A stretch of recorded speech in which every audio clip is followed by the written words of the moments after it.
Hi,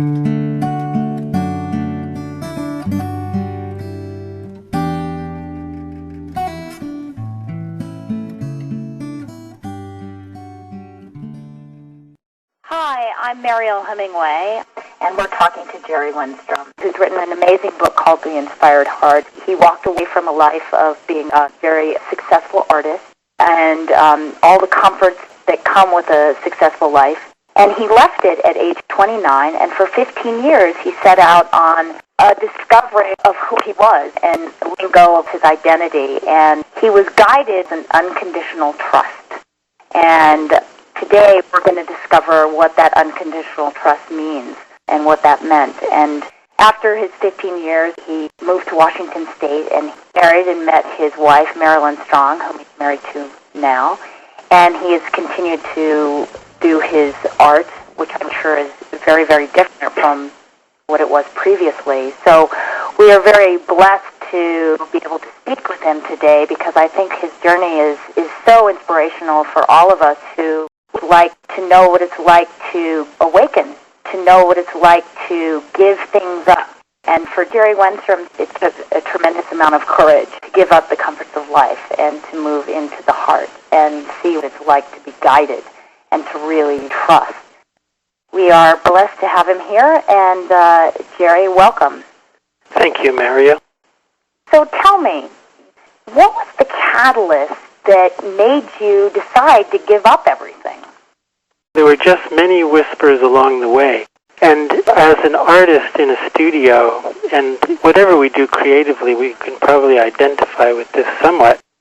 Our creative life in a studio can be something of a laboratory, and there's a kind of creative template that is worked through there where we take a risk, and in taking that risk, something new comes through, something inspired. And so with that template in place, I felt like my whole life came up against that moment. And so on the intuitive sense that if I could give myself to this formless creation, it would inspire my entire life. And on the strength of that, I destroyed my work, gave everything I owned away, and decided to trust creation itself. Wow. I mean, that is such a powerful thing to have decided to do. It makes me wonder if there was just this one thing that came up that made you say, I have to do it. So what you're saying is it was the template you kept bumping up against as an artist.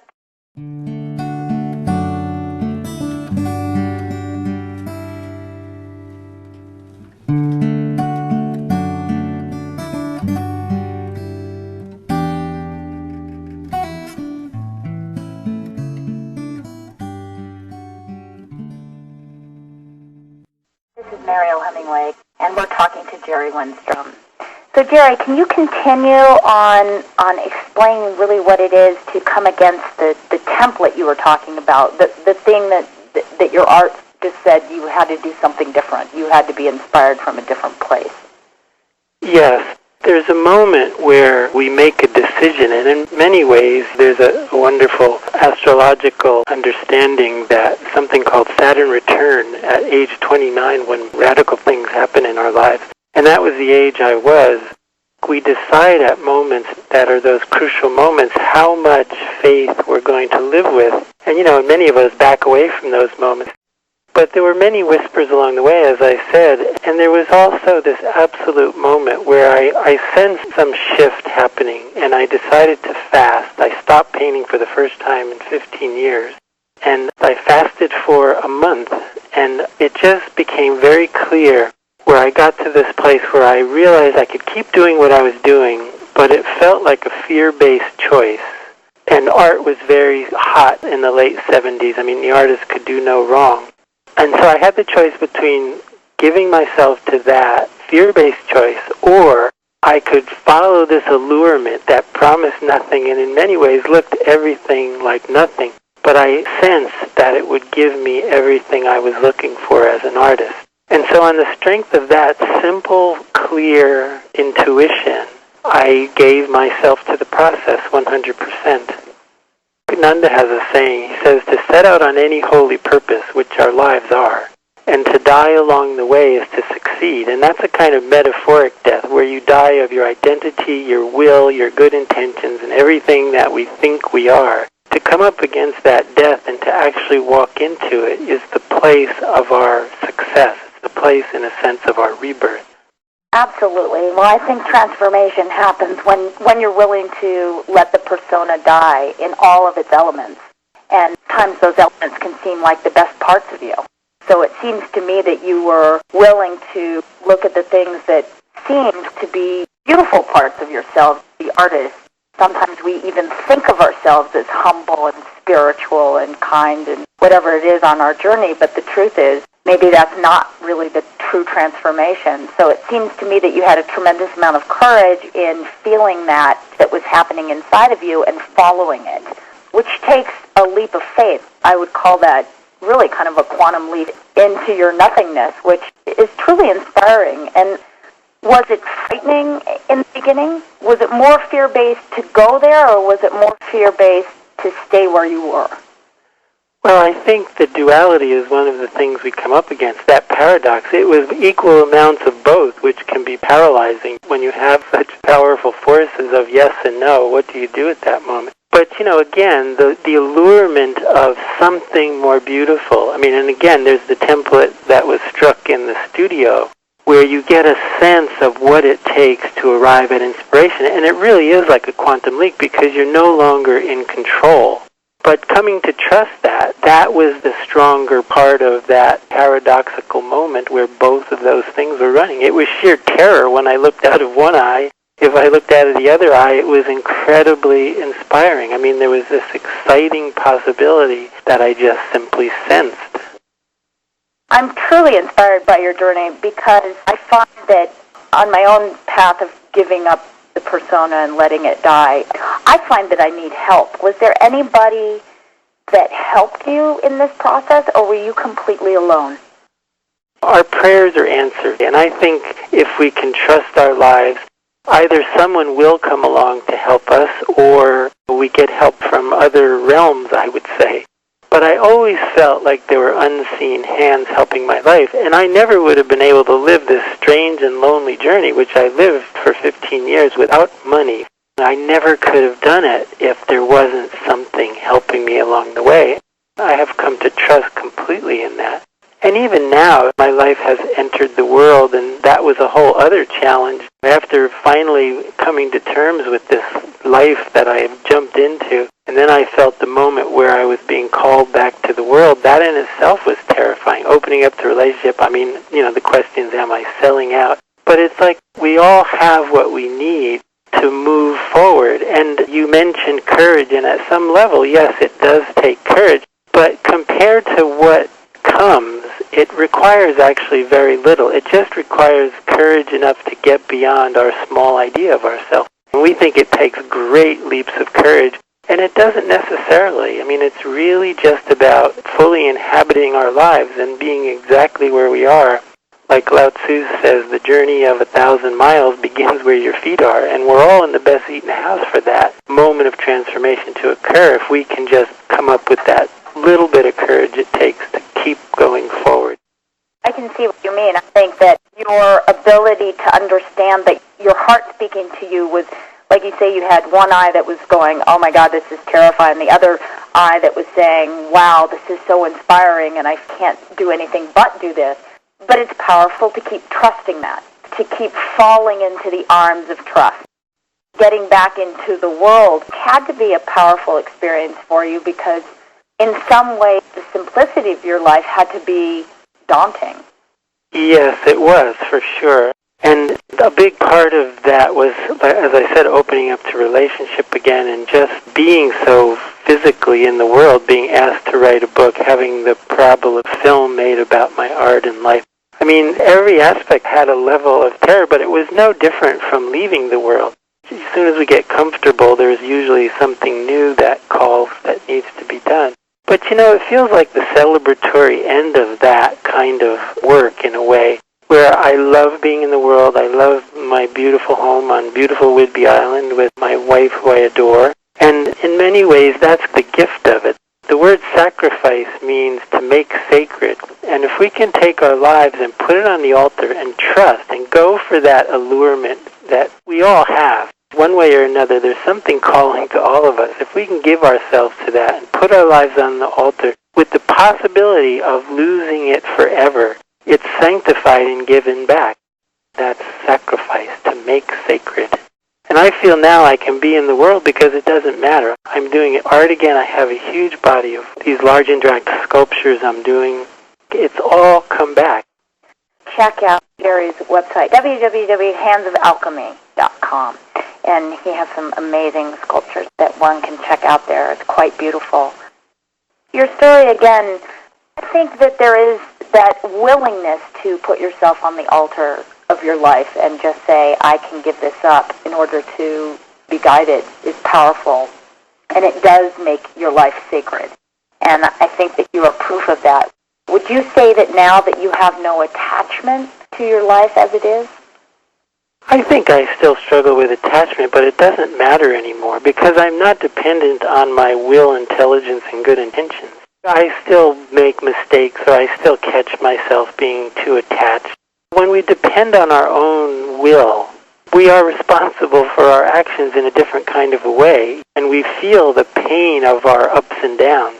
I think now failure of will is written into the larger picture. And if we're dependent on that will, then that failure becomes our own, and we experience it as a loss and as a painful experience. Now, it can be much lighter when we have let go of that as the center of our world. When we've come to trust, when we see that, oh, I made a mistake, or oh, I'm feeling awfully attached here. I actually get excited when things go wrong because I know that's where the next miracle is. That's where the magic comes in. I mean, it's always scary. I don't think we ever stop shaking in our boots at some level when things go wrong. But again, it's like looking out of two different eyes. You look at one and it's sheer terror. You look at the other and there's a kind of excitement. And that sensibility was the ultimate gift of making that leap in the first place.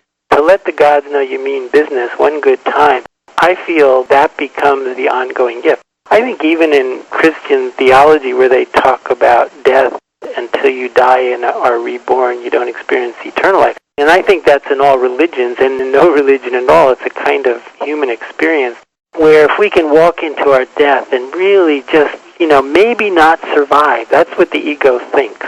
If we can do it one time, I think eternity comes through not like an achievement, but like a promise.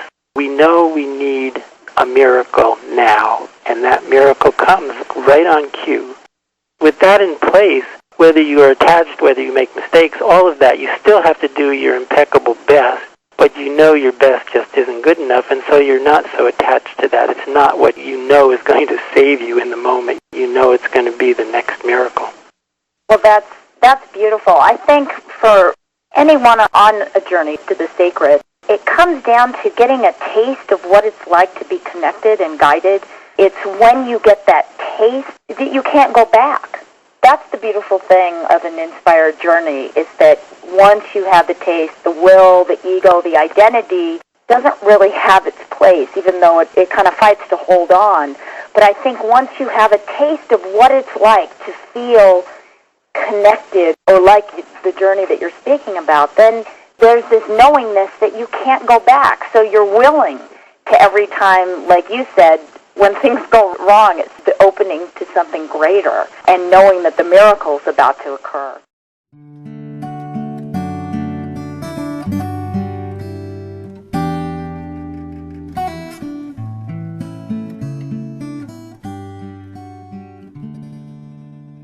Hi, we're back with Jerry Wennstrom, who is talking about his journey, his book, The Inspired Heart. Jerry, I want to ask you a question. What is grace to you? Grace is that thing that comes in our surrender. No, it doesn't come in our arrogance. It's not something that we can achieve or that we can keep in our pocket like a material spiritualism. It's more like a moment of surrender when we know, and again, here comes that metaphoric death experience again, when we know all is lost in terms of our human effort, and to be able to fully inhabit that moment of unknowing and surrender into it is the place of grace.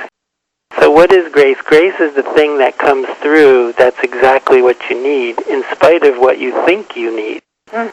And even as an artist, I thought I would do it the usual way, like many artists of the world are doing it. I never imagined my journey would take me to the place where I would let it go completely as an identity. And the paradox of that, the grace of that, you might say, is I became more known for destroying my work than I ever did for creating it. So there you have it.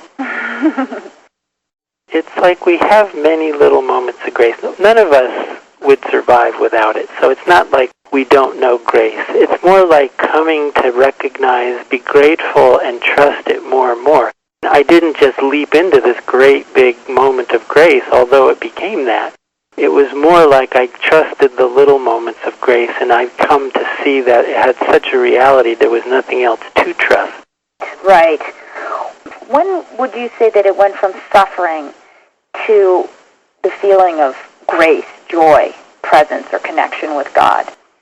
When I finally stopped indulging in my suffering. It's like in some way we get very attached to our suffering. I think that's even what suicide is. We come to believe that even dying is easier than going through that surrender. We would rather die than surrender because we think it's loss that we're surrendering into. Yeah, I definitely believe that. The awakening of the heart. You walk this fine line because suffering does become something you hold on to as your litmus test for quantifying your journey. And it does become an addiction in some ways. And I think that also there's a place of believing that to be connected, to lead a spiritual life, we must have suffering, or we must believe in suffering, and we must give up everything. So that's what's very interesting about your journey, is that you gave up everything in order to come out the other side. Maybe talk a little bit about that, the journey of letting go and then actually being able to accumulate without attachment. I'll first say there's a useful kind of suffering and a useless kind. I think most of what we indulge in, which becomes a bad habit, is the useless kind of suffering. Useful suffering is when we go against the way of the world, and we might look a little unusual because we're not playing the game any longer. We're not doing the thing that everybody has told us is most us. And to be able to hold that place in the loneliness of the conditions of that choice is a kind of useful suffering where you just have to bear it out and wait for the same grace that you gave yourself to carry you over that place. And in terms of attachment and materialism, I feel like I still do what I do and trusting on grace. I'm certainly much more in the world. There's a wonderful new organization forming called Stay Inspired that was started by Charlie Hess, who's a hotshot businessman in New York City who has clients from major corporations. And he's starting this organization to fund people who inspire others. And I've been brought in to be on the advisory board. And I'm in the world, have spoken as the keynote speaker at Charlie's annual event for his clients. I can do it because now, having left the world in that place of useful suffering where I was willing to be on the outside and to be misunderstood, which is inevitable when you don't play by the rules. And so now the world wants me for who exactly I am. That's what it means to fully inhabit your individuality. When you can find your place in the world, eventually when you fully become the thing you have given yourself to, that thing is your true individuality. And it's your way of being in the world that is unique to yourself. We all try to be individuals. We try to wear certain clothes, or we have hairdos, or whatever it takes to be an individual. The fact is, individuality is probably one of the most terrifying possibilities because there's no reference point. Yeah, I think you're absolutely right. And I also think that what you're talking about of being in the world, I think there's a misnomer about spirituality that you must give up the world. Maybe it's a journey of giving up the world in order to find the world again and be connected. So I think that, again, your journey is very inspiring in the sense that you can come back into the world, and we should be able to share these things so that people can also feel that they can have a connection.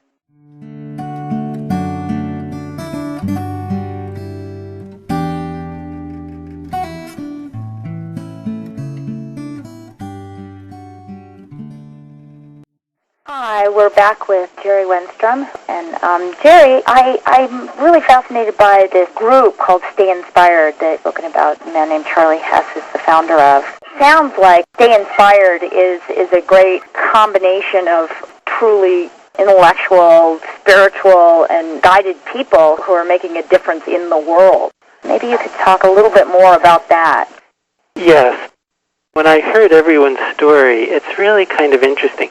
In returning to the world, it's not business as usual. You go back with a different sensibility. The plan is that there are people who will invest money, and they'll get a profitable return, which is the profit side of it. And then there will be a percentage which will fund artists or people who are on the cutting edge of inspiring others, people who are just out there doing it and are at a place where with funding they could do even more. And then the idea of a kind of ripple effect where inspiration is contagious. When you have been inspired yourself, there's a natural tendency to pass that along to someone else.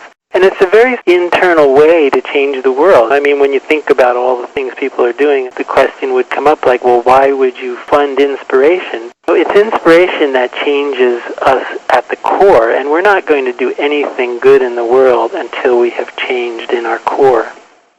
No, I think you're absolutely correct. I mean, it takes me back to when I was a child. If you went to a ballet and you saw great art and inspiration really do go together in guiding people toward changing their lives and actually doing things in the real world. Inspiration and art leads you to transformation. So your art is an inspiration, your life's an inspiration, and the fact that you're involved in an organization that condones that and is lifting that up and nurturing that is powerful. So, bravo. I have another question for you. If I were to ask you, what is, quote-unquote, bigger than me? What would you say to that? Well, many of us are so hell-bent on controlling our lives to the point where we try to control other people, and we see it as powerful to be able to do all of that. When we realize there's something larger than ourselves that is much better equipped to guide our lives, if we can trust that thing larger than ourselves, I think it's a consciousness that we can only look towards with a kind of reverence. See life as a reverent unfoldment and not a willful, determined physical creation in itself that's based just on the science of what you can get for what you do. Now, so that larger thing is a consciousness that we have to look on with awe and reverence. Well, that's a beautiful answer, because I think that's absolutely true. I think it's about giving up the meanness, the sense of I, the identity, and it really kind of defines what your journey was about, was giving up that identity and giving yourself over to something that was larger than yourself. And yet, that leads me to also the knowingness that bigger than me is also already inside you. It's about letting go of the useless suffering, as you talked about, and the useless living of our lives in a comfort zone, and surrendering to the guidance that's always been there. What again inspires me about your journey is that you surrendered to the guidance within, and to something that's bigger than the self, bigger than the me. Yes, it's a kind of return to innocence. When you think about when we were younger, when we trusted life and it worked out, I think it's about getting back to that innocence, sort of reclaiming it. And it takes a discipline and it takes a priority where we have to be determined to trust and not become so hardened and shut down and protective of ourselves and who we think we are. I think that's what brings that possibility about. I absolutely agree. I mean, when I first spoke to you this morning, there was a quality of innocence that I heard in your voice when I was first speaking about the show today. And it's funny how somebody with an open heart or somebody who has returned to their innocence, there's a sense of, initially, if you're in the world and a little bit attached to the way you lead your life, there's some discomfort in that.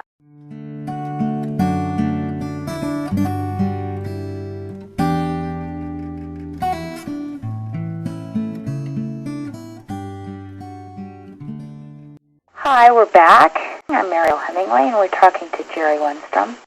You talked about the return to innocence, and I was saying that when I spoke to you earlier today that there was a sense of kind of an innocent quality. There was a silence that came between your words, that was quite beautiful, because in some ways we're all so very uncomfortable with silence, to being with ourselves. And I could tell that you were very, very comfortable with silence, with being with yourself. So you kind of talk to me about what that means for you. Yes. I think it gets back to that larger thing we talked about earlier. I mean, we can't fully inhabit our innocence if we don't feel held by something larger.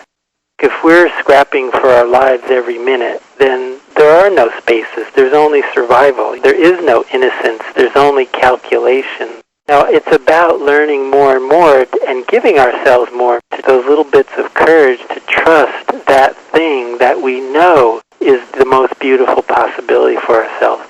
And sometimes it's against the odds. The moment may want us to do something ugly, and we just know that's not the way.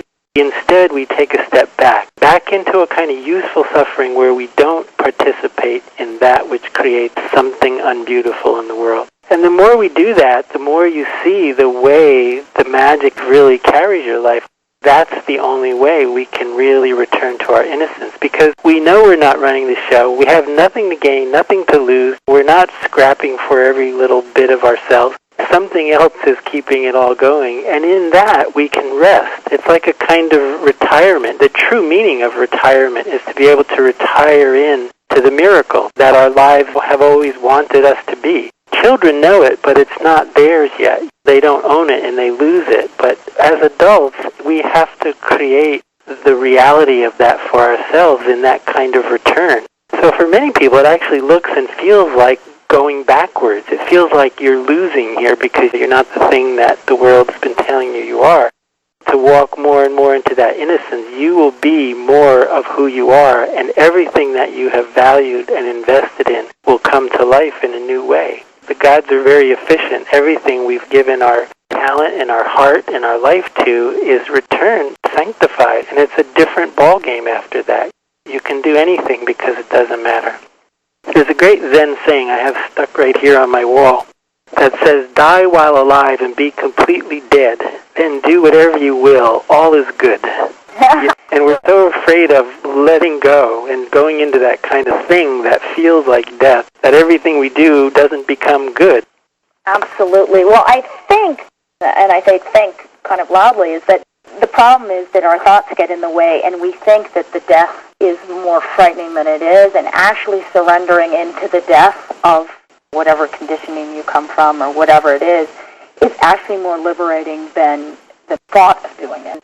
You had to kind of keep dying until dying didn't matter, until you were, like Zen saying, you were living your death every day, which is just amazing. And I love that you said we're not running the show, because we aren't running the show. And that's what the journey of awakening the heart is to constantly remember that the self and all of its noise is not running the show, that there's something out there that's bigger, that we are totally connected to, but we need to kind of let the persona die in order to fall in, to embrace spirit and allow ourselves to be guided. But it does take a journey. It takes experiencing your life, allowing those things to come up which scare us, which are, part of the world, in order to live the death.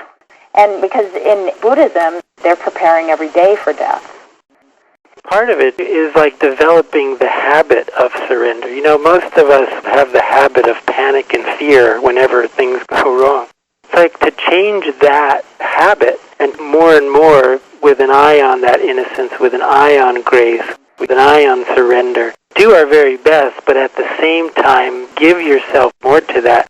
And that habit becomes very strong in us. After a while, our instinctual behavior becomes that of health rather than ill health, that of courage rather than fear, that of grace rather than will. Yes, no. I think you're absolutely right. I think that it is about creating new habits of, instead of fight or flight, it's about surrender. And the courage becomes just the absolute joy that you have in jumping into guidance. And it seems to me that that's what your life is. You've come into this place where you are guided by Spirit. So thank you so much, Jerry, for joining us today. You are an amazing human being, and I hope that everyone out there will buy your book, The Inspired Heart, and check out your website, www.handsofalchemy.com. It's a pleasure having you, and you are an inspiration, and we all long to be in a place of using our talents and our art and our spirit to create a goodness in the world that isn't always there. So thank you for inspiring us today, and I look forward to talking to you again.